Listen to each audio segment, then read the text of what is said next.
যে আমি মুগীরা রাদিয়াল্লাহু তাআলার কাছ থেকে শুনেছি যে ইজা কানা নবী সাল্লাল্লাহু আলাইহি ওয়াসাল্লাম ইয়াকুমু ইউসাল্লি হাত্তা তারিমা কদামাহু, আল্লাহর নবী সালাত করছেন রাতের বেলা, তার পাগুলো ফুলে যাচ্ছে। তাকে জিজ্ঞাসা করা ফায়ুকালু লাহু, তাকে জিজ্ঞাসা করা হলো, হে আল্লাহর নবী, আপনার আগের পাপ, আপনার পরের পাপ, সমস্ত পাপ আল্লাহ আপনার ক্ষমা করে দিয়েছে, আপনি রাতে দাঁড়িয়ে এত লম্বা সময় ধরে সালাত করছেন, আপনার পাপ ফুলে যাচ্ছে, কেন এত কষ্ট করছেন আল্লাহর নবী? আপনার তো আগের পাপ পরের পাপ সব পাপ, এত কষ্ট করছেন কেন? তখন রাসূল সাল্লাল্লাহু আলাইহি ওয়াসাল্লাম বললেন, আফালা আকুনা আবদান শাকুরা, আমি কি আল্লাহ তাআলার শুকরিয়াকারী বান্দা হব না?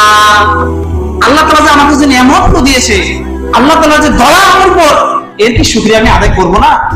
আমি শুকরিয়া আদায় শুরু করে সালাত আদায় করি, আর আপনার সালাত লাগে না, আপনি সালাত আদায় না করে আল্লাহ শুকরিয়া আদায় করছেন।